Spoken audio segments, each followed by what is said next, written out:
Po mojem mnenju bo svet prihodnosti vse bolj povezan in avtomatiziran, pri čemer bo avtomatizacija pokrila približno 90% proizvodnih procesov. Ključno bo sodelovanje med ljudmi in roboti, saj tehnologija mora služiti ljudem, ne obratno. Prvi in edini v Evropi in tudi najbolj zmogljiv robot na svetu danes sedi zraven nas. Tako da ta je res tisti prvi industrijski robot na svetu, ki je avtonomen 24/7. Torej, ko mu zmanjka baterije, gre sam na polnilno postajo, si vzame baterijo ven in še danes, ko sam zamenja v roku 3 minut. Polnilni robot se zna zgoditi, da če je danes v manjšini, bo pa čez 5 let v glavnini. To pomeni, da bomo zelo odvisni od njih in da nam lahko ogromno pomagajo. En lep pozdrav v novem aktualnem SBC-evem podcastu, kjer se bomo spraševali, kaj za vraga počne tale stric na moji desni. No, bolj zares pa, kaj je naslednji korak industrije? Verjetno je odgovor na dlani ali pa zdaj na ekranu, to je robotizacija. Oziroma, da bom bolj točen, to so humanoidni roboti. Danes bo torej govor o tem, kaj je sedanjost in kaj prinaša prihodnost. In na ta vprašanja mi bosta odgovarjala dva gosta, pa še Max seveda, in sicer Urban Pevnik, ki je direktor podjetja HIP-Projekt d.o.o. En lep pozdrav, Urban, živjo. Lep pozdrav. In pa Bojan Goluh, vodja prodaje HIP-Projekt d.o.o. Živjo, Bojan. Lep pozdrav. Ja, a pozdravimo še Maxa seveda, ne? Max, en lep pozdrav in dobrodošel v studiu Kluba slovenskih podjetnikov.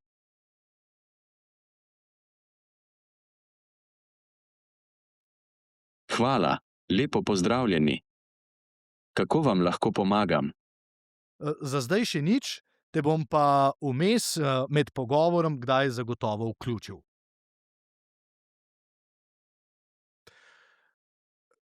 To je to. Zdaj sta pripeljala prvega humanoidnega robota v vašem podjetju, ki ga imate tudi k nam v studio. Kje začnemo sploh? To je prvi, jih imate v garaži še 10, a kako to sploh gre? Zdaj, ta robot je dejansko, točno ta je, rečemo, da najnaprednejši robot, industrijski robot na svetu. Okay. Imamo pa to srečo, da je HIP-Projekt prvi v Evropo pripeljal točno tega robota, ki ga danes tu vidimo. Ime ima Max. Tako da mi ga dejansko že uvajamo v industrijsko okolje. In to je dejansko naš namen, zakaj tega robota smo mi pripeljali v Evropo. Dajmo pri imenu začeti. Zakaj ni Janez ali pa Peter ali pa kaj podobnega? Max ima kakšno posebno sporočilo? Ja, res je. Zdaj Max smo tako dali globalno ime. Dejansko kratice pomenijo Mechanical Artificial Executor. To smo nekako prišli do tega zaključka. A to tako lepo se globalno ime, ki je tako zelo vsega lažje zapolnjeno. Urban, greva morda še kakšen korak nazaj. Roboti. Koliko veš o robotih v zadnjem letu? Koliko si se naučil, videl, pozanimal, izobrazil? A je to zdaj v bistvu dnevno tvoja tema številka 1, da se samo še s tem ukvarjaš, kaj nas čaka? Ali pa kaj je že tukaj? Ne, sigurno ni to samo edina tema, ampak mi se že približno več kot 20 let ukvarjamo z našo tehnološko opremo, ki jo proizvajamo za zelo zahtevne kupce in uporabljamo klasične robote. Manjka nam pa tistih 15% in to je humanoidni robot. Humanoidni robot se zna zgoditi, da če je danes v manjšini, bo pa čez 5 let v glavnini. To pomeni, da bomo zelo odvisni od njih in da nam lahko ogromno pomagajo. In kaj je zdaj se je zgodilo v letu 2025, da imamo zdaj Maxa tukaj? Kaj je bil tisti preboj, da je v bistvu pospešil? Zdaj vidimo v Ameriki imajo Teslo, vidimo Kitajce, Nemci svojega izdelujejo. Kaj se je zgodilo? Je to vzpon AI-ja, torej umetne inteligence, robotike kot take? Ja, v bistvu na 3 lokacijah se vzporedno dogaja ta robotizacija in je to en trend, ki bo šel v prihodnosti še hitreje, kot gre danes. Je pa zelo velik napredek na umetni inteligenci in razvoju umetne inteligence z superračunalniki in z serverji po celem svetu, da se lahko v bistvu izračunavajo zelo kompleksne zadeve in to v realnem času. Tudi omrežja so čedalje bolj hitrejša, se pravi, imamo 5G omrežja in imamo industrijsko okolje, ki je pripravljeno za sprejem humanoidnih robotov. A predstavimo zdaj morda najprej Maxa, preden ga kaj vprašam, torej teža, velikost, sposobnosti. Kdo je Max? Zdaj, Max je produkt podjetja Upteh. Mhm. Točno ta model, ki je pri Evropi, je velik 176 cm, 70 kg. Dejansko res tok kot človek. Se pravi, je čist ne kopija, ampak kot nadomestek človeka. Tako da ima polno senzorjev, kot vidimo, mogoče levo, desno, kjer so ušesa, vidimo 2 kameri. Se pravi, tukaj so Tako. kamere in tukaj, ne? In tukaj 2 kameri. Potem ima zadaj, ker si ta robot, to je posebnost tega robota, ti se sam menja baterijo. Ima 2 bateriji zadaj. In tudi zadaj na hrbtu ima tudi kamere, da ve roke obrniti in si zamenjati baterijo. Tako da ta je res tisti prvi industrijski robot na svetu, ki je avtonomen 24/7. Torej, ko mu zmanjka baterije, gre sam na polnilno postajo, si vzame baterijo ven in še dejansko sam zamenja v roku 3 minut. Tako da dejansko popolnoma avtonomen robot, to je največja posebnost tega robota. Max, živjo, a se lahko predstaviš, a lahko poveš nekaj o sebi?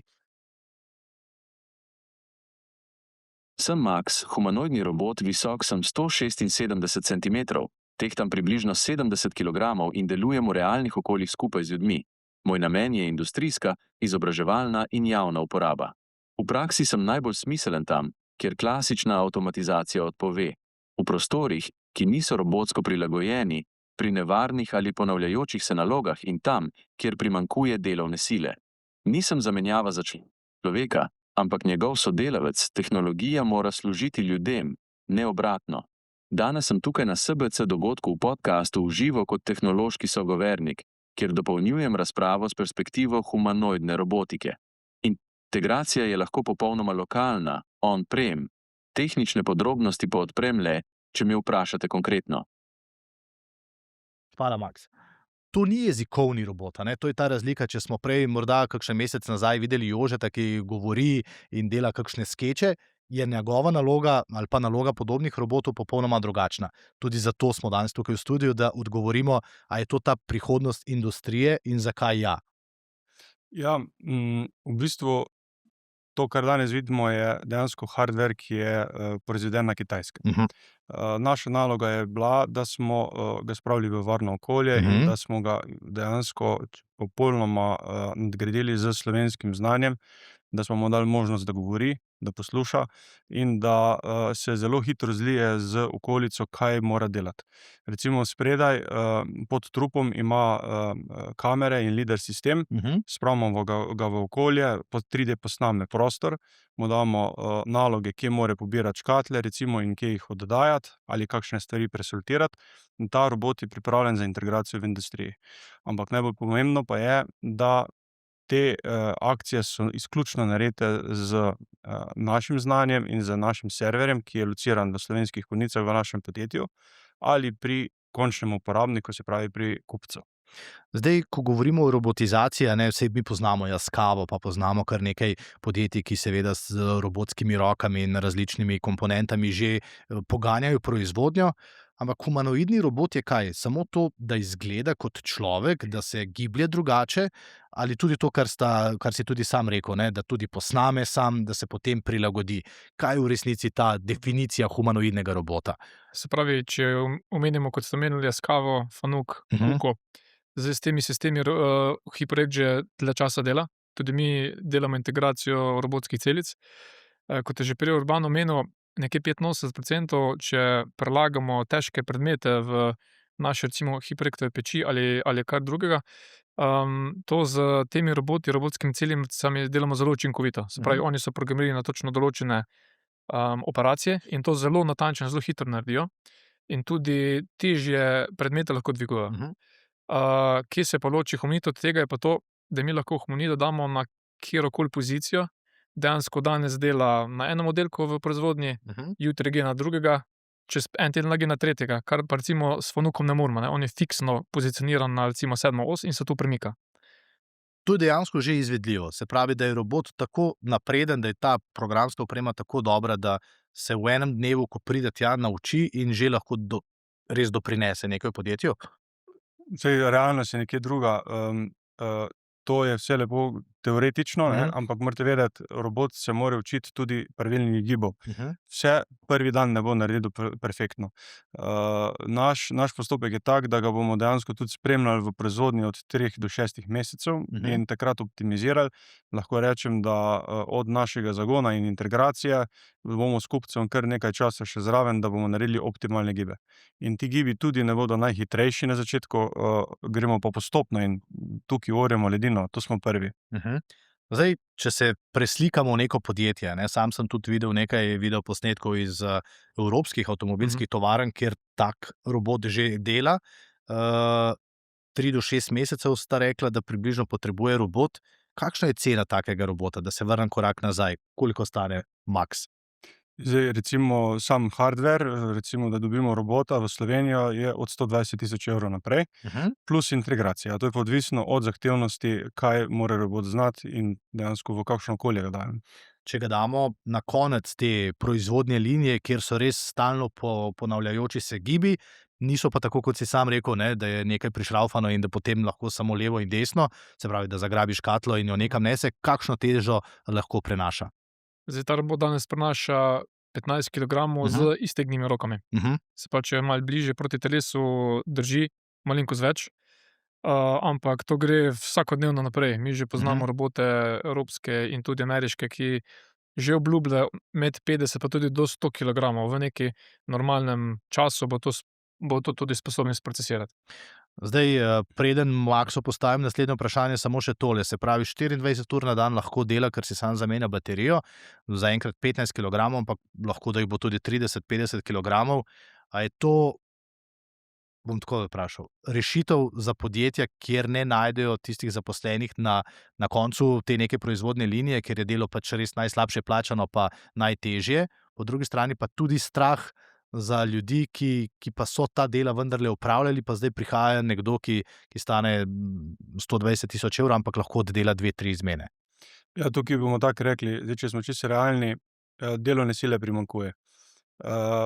Tam, kjer je pa ne primanjkuje, pa so težka delovna mesta, bolje, da te ljudi damo na kako intelektualno delovno mesto ali manj zahtevno, za človeka bolj prijazno, in da tukaj damo robota. Druga stvar je pa ta, da imamo kar velik delež problematike, ne samo v Sloveniji, tudi v Evropi. Ogromno imamo tuje delovne sile, tukaj je mešanje kulture in jaz pravim, če z mojega stališča povem, imam raje humanoidnega robota v podjetju in držim slovensko znanje za slovensko kulturo in tukaj bi se mogli osredotočiti na sebe, kje lahko tukaj izboljšamo procese. Zdaj bo Max malo počakal, ampak rekel si, da držimo slovensko znanje doma. Robot prihaja z Kitajske. Ena od velikih skrbi je, če je to celoten kitajski produkt, kaj Kitajcem brani, da ne bi videli tega, kar vidi robot, da ne bi tega, kar ga mi naučimo, se naučili tudi sami. Skratka, če so Kitajci včasih kopirali, danes seveda ne delajo več tega, ampak so inovatorji. Kako se zaščititi, da ne gredo, ne vem, za komplicirane procese v podjetja, da to ni njihovo znanje, ki ga jim dajemo zastonj? Ja, Bojan je prej lepo povedal, ne. Prvi in edini v Evropi in tudi najbolj zmogljiv robot na svetu danes sedi zraven nas. In ta robot vam lahko potrdim, da je priklopljen z našim serverjem v podjetju. Upravljamo ga dejansko izključno z našim programom, našim softverom. Robot ima 2 računalnika. Spodnji, ki upravlja dejansko gibalne funkcije, in pa zgornji, ki pa je za komuniciranje, kaj mora robot znati in delovati. Se pravi, zvočnike, mikrofon in kamere imamo mi pod kontrolo z zgornjim računalnikom in dostop do tega nima nobeden. Se pravi, imamo mi moč v svojih rokah in to varnost bomo dejansko zagotovili vsakemu kupcu v Evropi, ki bo želel dejansko res dovršen sistem, brez strahu, da bi ga Kitajec spremljal, ker morate vedeti, ti roboti prihajajo v domače okolje, čez par letih bomo videli v gospodinjstvu in jaz si ne želim robota, ki bi lahko bil oči enega ta tretjega. Pa še jaz bi to nekaj dodal. Če govorimo o varnosti, to je zelo pomemben aspekt, ki ga mi zelo dobro razumemo. Mi že v preteklosti smo delali, kot smo rekli, s Fanukom, z raziskavo. In tukaj tudi neka varnost že obstaja in mi jo zelo dobro razumemo na podlagi tega, kar pa res bi bilo treba se pogovoriti, da v Evropi mi potrebujemo suveren sistem za AI, za podatke. Mi moramo točno vedeti, kam podatki grejo, kdo z njimi upravlja, in kam se naprej pošiljajo. Kajti danes smo vezani zelo veliko na Kitajsko in Ameriko. Zdaj Evropa tukaj zelo zaostaja. In tu se mi tudi v HIP-projektu se trudimo, da bomo preko razpisov, ki prihajajo, da bomo mi začeli tudi na tem delati. To je naša zaveza, ker najbolj važna zadeva je, da je robot varno spuščen v okolje. Zdaj poznamo ene par marketinških robotov, ki so, ampak ti so še načeloma na AI-ju. Mi pa spravljamo robote dejansko v industrijo. Če gledamo robotske celice, to so zavarovane z kletko, recimo, ali pa z ograjami. Ta robot ni. Ta robot bo hodil med nami, mora se ustaviti, če človek pred njega stopi. Te varnostne funkcije mora imeti in to mora biti krmiljene iz strani Evrope. To je neka zaveza, ki smo si jo zadali. Bo dolga pot, ampak se že menimo tudi z certifikacijskimi hišami, ker v Evropi še danes ni standarda za programiranje te naprave. In tu smo res, HIP-projekt je res tu pionir in gremo res v to zgodbo skupaj z ostalimi inštitucijami, s katerimi se povezujemo, nismo sami. Bomo nadaljevali. Zdaj, če bi bil Max resničen gost, ne, potem bi se mu zdaj upravičil, pa bi rekel: "Oprosti, Max, ker te toliko časa pustim čakati," ampak je vseeno samo humanoidni robot in nima čustev. Ne še, a ne? Ne. Dobro. Max, spet bi te prosil za odgovor. Lahko vprašanje. Koliko je 350 krat 550? 350 krat 550 je 192.500. Imaš prav, ker sam zdaj ne vem. Bolj težko vprašanje. Kako si predstavljaš delo ljudi in pa humanoidnih robotov v tovarnah?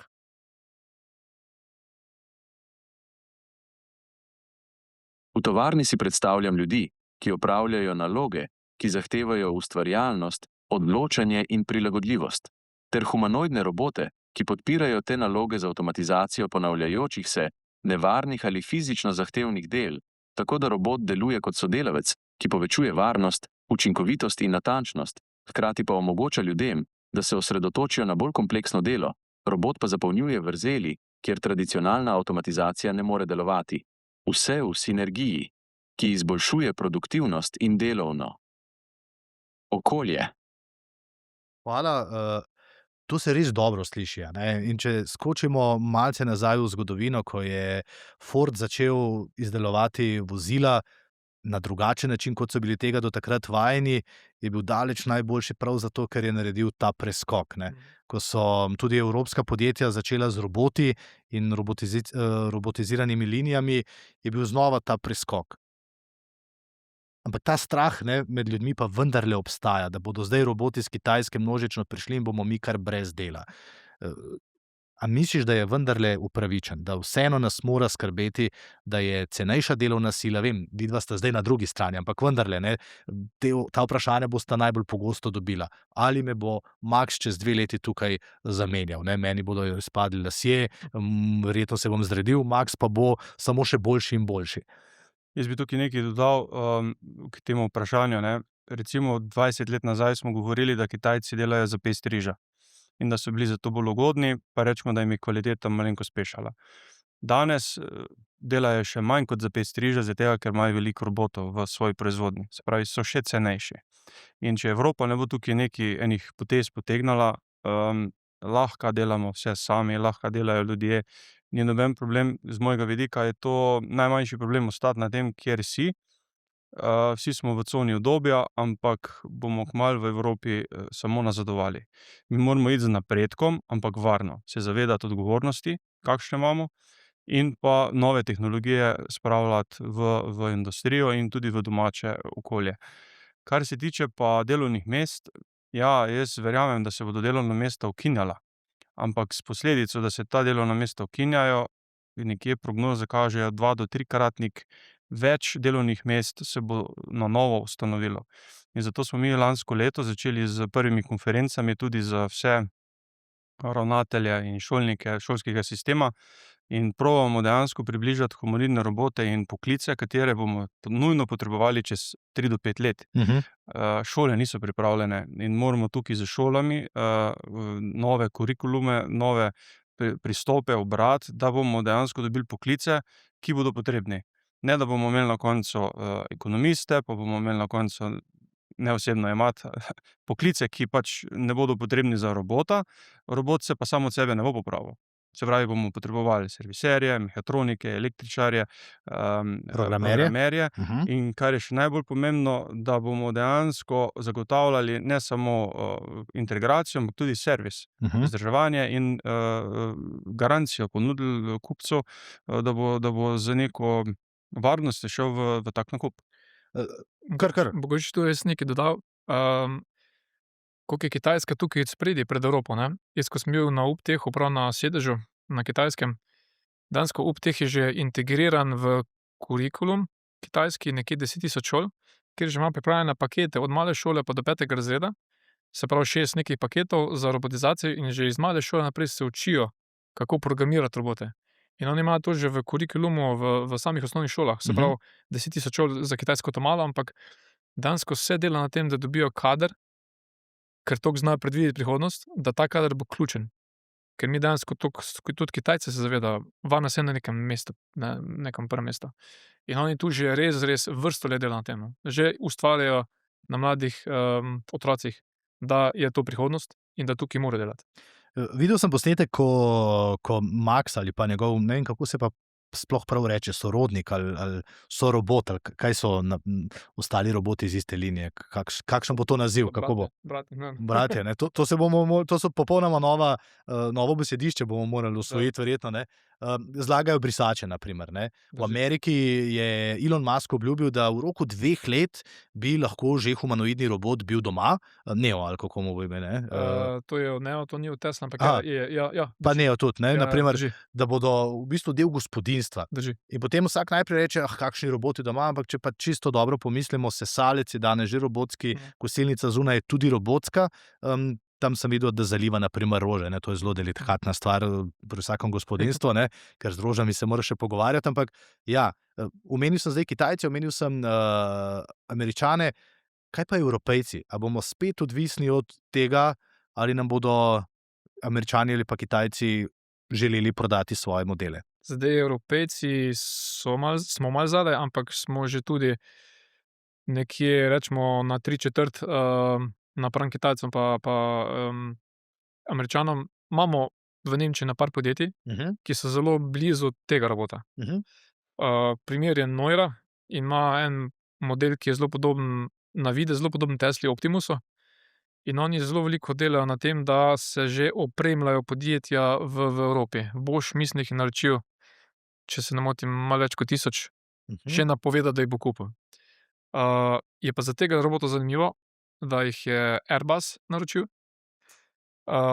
Potem, kar je zelo zanimivo, Texas Instruments iz Amerike so šli kitajske robote UPTEH-u točno tega Walker S2, ki ga imamo mi, naročiti.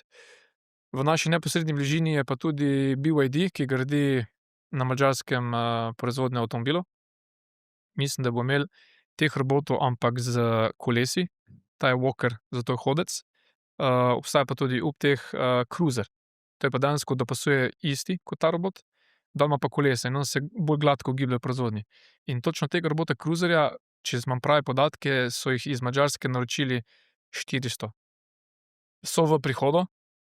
To je pa tudi to za nas zelo zanimivo, ker mi smo z UPTEH tudi postajamo uradni serviser. Tako tudi mi se bomo trudili, da dobimo to, rečemo, servisno pogodbo tudi za BYD na Madžarskem. Urban, koliko robotov bo UPTEH letos poslal v svet? Kakšna je ta številka, mogoče veš? Zdaj, kar se tiče novembra pa decembra lansko leto, je bilo proizvedenih 1000 robotov. Tale nosi številko 366. Lahko pa povem to, da vsi roboti so razprodani, so že dejansko na svojih lokacijah in jih namerava več kot 10.000 letos proizvesti proizvajalec UPTEH, se pravi v letu 2026. In kar je najbolj pomembno, ta robot je že serijski proizvod, se že masovno proizvaja in je zato tudi, lahko rečemo, najbolj zmogljiv in v svetu številka 1. Vidimo pa, da ga Američani in ostali tudi posnemajo, se pravi, že imamo neke vizije, da bi šlo v masovno proizvodnjo v naslednjem letu, v 2027.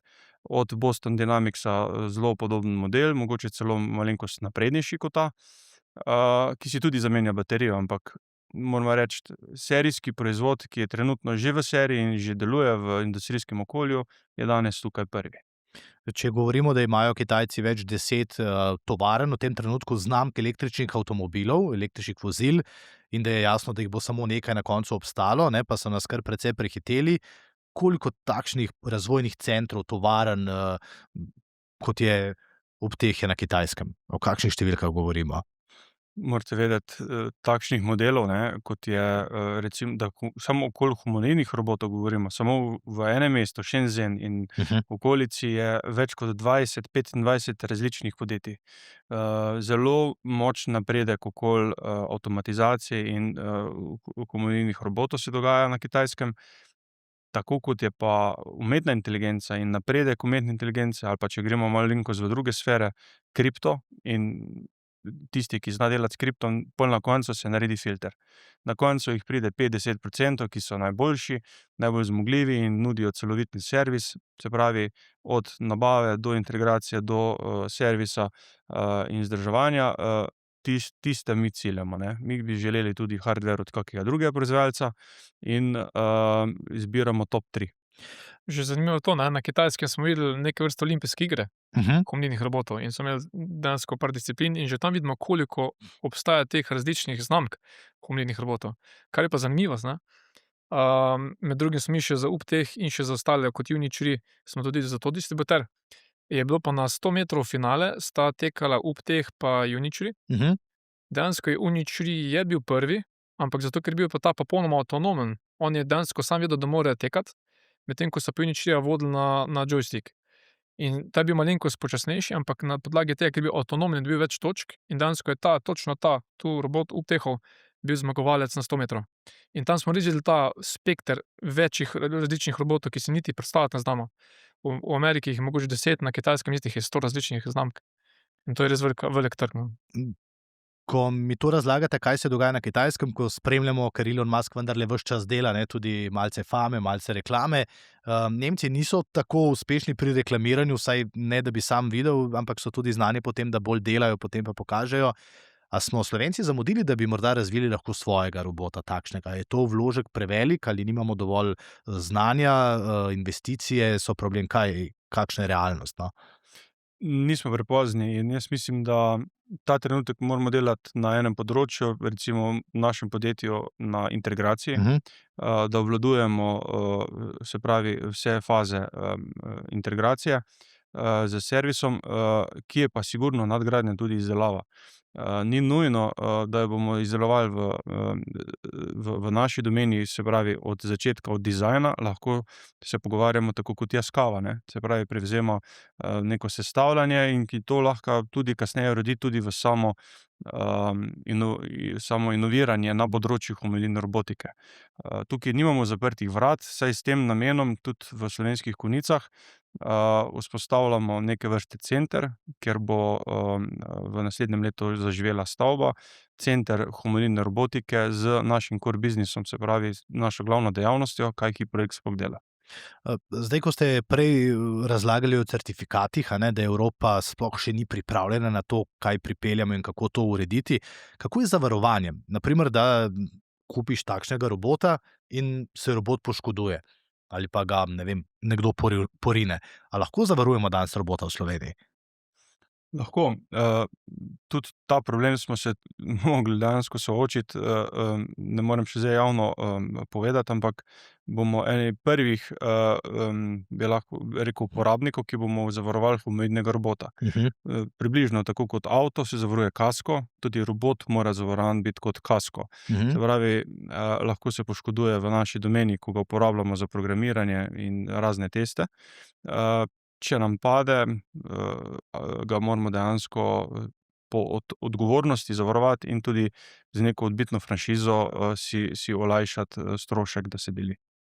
Kaj pa nevarnost vdora, glede na to, da je seveda na mreži, ne glede na to, da imate zdaj vi svoj server in da ste preprečili, da bi naprimer Kitajci lahko prevzeli nadzor nad tem robotom, ampak vsi vemo, ne? Danes je dober heker, ki praktično ne pozna nobenih ovir, ali lahko kdo od pametnih fantov ali deklet, ki vidi, kaj počnem, z nekaj kliki prevzame nadzor nad robotom. A je to skrb in kako to preprečiti? Navaden uporabnik tega ne bo mogel narediti. Sigurno bo se pa kak našel, mogoče kakšna organizacija, ki bi to lahko naredila. Tako da ne bom obljubil, da je popolnoma varna zadeva, se bomo pa sigurno borili, da bomo eni najbolj varnih sistemov postavili na trg. Gremo zdaj še k tovarnam prihodnosti. Sam sem že videl neke posnetke na Kitajskem, no, kako v resnici tovarna popolnoma avtomatizirano deluje brez enega samega človeka na tisti liniji. Da smo si na jasnem, brez ljudi v ozadju seveda nobena tovarna ne deluje, ampak kakšne so napovedi? Kaj je tisto, kar naprimer, ko hodite na Kitajsko, kolikokrat na leto ste na Kitajskem bila lani ali pa prejšnja leta? V bistvu enkrat na leto približno Kitajska pa Japonska. Zdaj bomo imeli tudi obisk v Ameriko. Kajti mi ne bomo, kot je že Urban navrgel, mi nismo distributer klasični, mi smo integrator. Se pravi, mi bomo dejansko podjetjem svetovali, kateri roboti so za njih, potem pa sami izberejo. Ampak to bo ameriški, evropski in tudi kitajski. Teda potovanja so in tudi bodo v prihodnosti, da mi dejansko se bomo trudili, da mi res ponudimo vrh kvalitete za proizvodna podjetja, kot so tu v Sloveniji ali pa po celi Evropi. Teda, ja, potovanja bodo. In tam seveda dobiš nek drugačen vpogled, kakšna je ta sedanjost, prihodnost, s katero se ves čas danes ukvarjamo. Kaj je torej ta prihodnost pametnih tovarn? Kako bo to izgledalo? Načeloma bo to kolaborativno sodelovanje med robotskimi celicami, humanoidnimi roboti. Vidimo zelo veliko avtonomno vožnje, tudi kot AGV. Tako da v bistvu ta dejansko je prihodnost ta, da vse te robotske celice, humanoidni roboti in AGV, da bo med sabo komunicirali. Tudi če bo recimo robot humanoid, da bo potreboval pomoč, bo poklical si svojega brata. Zdaj, kaj pa vidimo tu veliko prednost tega? Zakaj humanoidni robot? Mi samo prvega moramo naučiti. Ko prvega naučimo, recimo, če izberemo tovarno, ne vem, BYD, prvega naučimo, potem pa to znanje multipliciramo na 100.000 robotov, ki bodo delali isto. Se pravi, naslednje robote ni več potrebno učiti. To je tisti nek prihranjen čas, ker če mi nove ljudi zaposlujemo, vsakega moramo posebej naučiti. Za takšna težka dela, ponavljajoča dela, delo na mrzlem, delo na vročem, tu mislimo mi dejansko z humanoidi pomagati ljudem. In tu mi vidimo prihodnost. Se pravi, da bo humanoid delali dela, ki so ponavljajoča, težka, neka sortirana dolgočasna, ki za človeka tudi ni ergonomsko. In ta povezljivost med samimi različnimi tipi avtomatizacij, da bo med sabo komunicirala preko sistema, to je tista prihodnost, ko bo res nam zelo, zelo globoko pomagala. V Urbanu Sloveniji imamo takšna podjetja, ki bodo take robote vzeli za svoje sodelavce in šli s tem tudi konkurenčno naprej? Sigurno, in ne samo v industriji, tukaj so še druga področja. Od samo za marketing, promocijo, do raznih trgovin, trgovskih centrov, do izobraževalnih ustanov. Dejansko robot, če mu naložiš neko znanje v svojo knjižnico, lahko samo s to knjižnico komunicira in je lahko tudi učitelj zaposlenih. Morate vedeti, večje podjetja imajo na dnevni bazi razne nove zadolžitve in usmeritve vodstva in si vsega ne more zapomniti, ne. Da imajo enega takega pomočnika, ki jih usmerja. Navsezadnje, človek ni zato, da si mora vse zapomniti, ne. Včasih smo rekli, pametni pišejo, ne, danes ga bomo pa spraševali. Druga stvar je pa ta, da pozabljamo na bolnice, dome starejših, na razne ustanove tam, kjer človek potrebuje mogoče samo pogovor. Danes vemo, če si kot recimo človek v enem tednu utrgamo 1 uro časa, da gremo starše v dom obiskat ali pa v bolnico, če imajo kake težave, delavci v teh ustanovah nimajo časa, da bi se vsakodnevno pogovarjali z bolniki ali pa z oskrbovanci. Robot pa je temu namenjen, da krajša čas, da se bere knjiga, da se pogovarja, da se rešuje kaka problematika glede spomina in podobno. To je tisto, kar je ključno, pa ne, da bi šli v čisto polno industrializacijo. Mislim, da se lahko kvaliteta življenja izboljša. Zdaj ves čas tukaj slišim tudi ventilator verjetno, a ne, ki ropota in logično vprašanje je, koliko energije tak robot v 8 urah na primer porabi. Ker če bomo imeli, zdaj vemo, ko računamo, ne, koliko električnih vozil bomo imeli v prihodnosti, ali bo to naše omrežje zdržalo, potem imamo pa zdaj tukaj robote, ki prihajajo. Kakšna je to poraba? Tukaj lahko govorimo, da primerjalno, ne, je to par 100-vatnih žarnic, recimo, da gori za trenutno delo. Je pa to bistveno manj kot pa električno vozilo, ki ga moraš polniti in rabiš imeti močno infrastrukturo. To so navadne vtičnice, ki jih imamo doma, polnilci, ali bi lahko rekli par telefonov naenkrat, ki se polnijo. Naslednje vprašanje, ko se poraja ob takšnih stvarih, če si robot sam menja baterijo, mislim, da ima 3, ne, tam pripravljene 2 bateriji, pa če bomo imeli, ne vem, 100 tisoč, milijon robotov, smo spet pri okolju morda, pri baterijah, kako se s tem soočajo na Kitajskem, a to rešujejo, kakšen je tukaj odgovor, na primer? Ja, inovacije so tudi na področju baterij, ne. Jaz sicer verjamem v električna vozila, še bolj pa verjamem v vozila na vodik. In tukaj je tudi naše podjetje zelo, zelo prodorno. Kar se pa baterij tiče, baterije ne bodo več na tej tehnologiji v prihodnje. So inovacije pokazale prav s Kitajske, da bodo prišle baterije z dejansko drugo tehnologijo in ne bodo nevarne okolici. Pa še celo iz morske vode se bodo lahko dejansko proizvajale sestavine. Dajmo še kakšno reči o tem, iz česa je sestavljen robot. Kaj je to vse, razen to, da je to guma, vse ostale stvari pa so kaj? Zdaj, robot je dejansko iz večjih tipov materialov. Zdaj ščiti so iz plastike in gume, potem aluminij, navadna kovina, steklo vidimo zaslon, potem razne kamere, zglobi,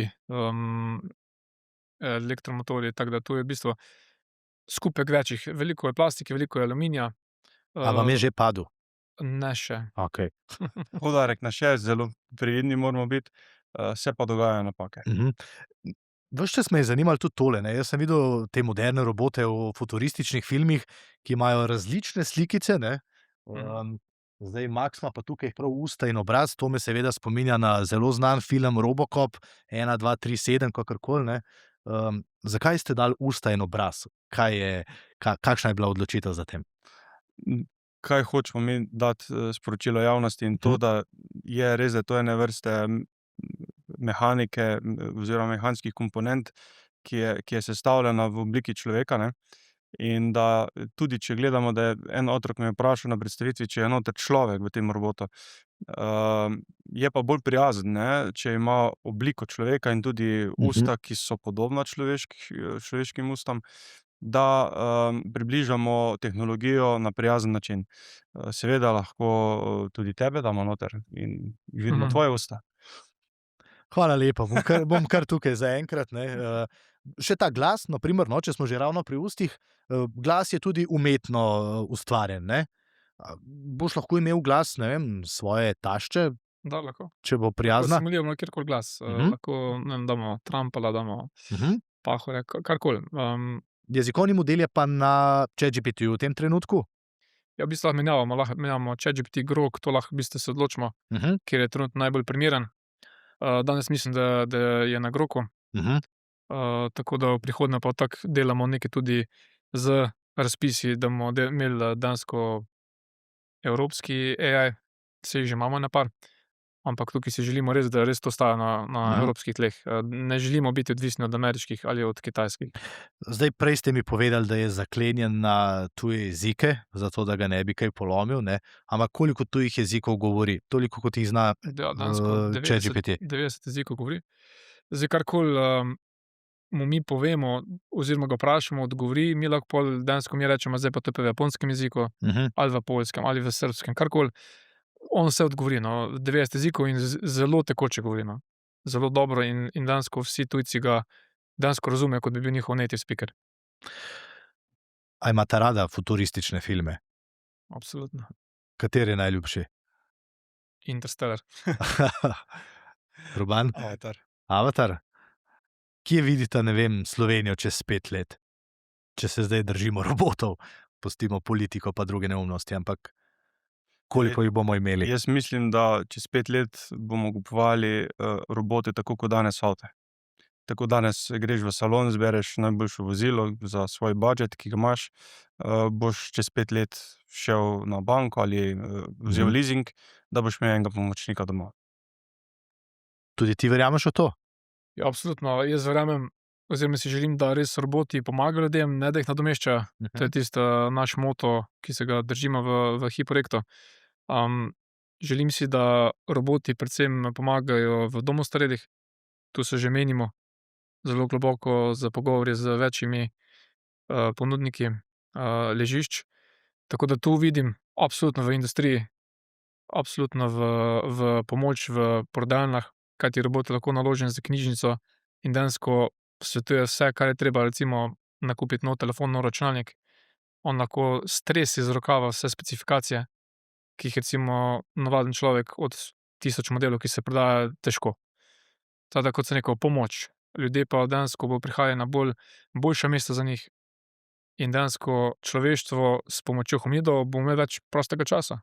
Zakaj bi mogel človek delati 8 na dan, če lahko 4? In tudi za razna sodelovanja smo odprti. Se pravi, pričakujemo tako veliko dela nasploh v Sloveniji in v Evropi, da vabljena podjetja, ki želijo delati v našem duhu, da spravljamo humanoidne robote v industrijo, vabljeni programerji in vsi, ki imajo malo žilce za tehnologijo, tudi za dejansko servise in vzdrževanje, bomo potrebovali. Bomo to potrebovali, to energijo in znanje, in tukaj se veselim. Še Maksa bom nekaj vprašal za konec. Kakšen bo po tvojem mnenju svet s humanoidnimi roboti, svet prihodnosti?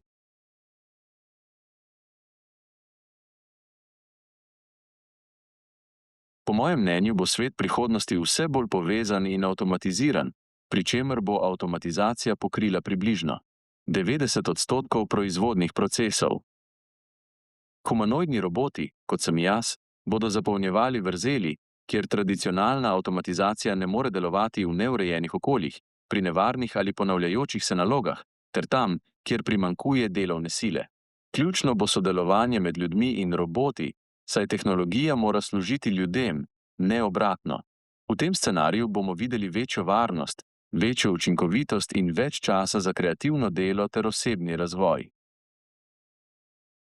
Hvala lepa vsem trem, vama, da sta prišla, da sta ga pripeljala. Dajmo se dogovoriti, da tale pogovor ponovimo v roku 1 leta ali pa še prej, ko vidimo, kakšne so novosti, kaj vse že zmorejo, kje že pomagajo, in kaj vse se v resnici dogaja na področju robotike, humanoidne robotike in industrije, kjer brez robotov ne bo šlo več, prav?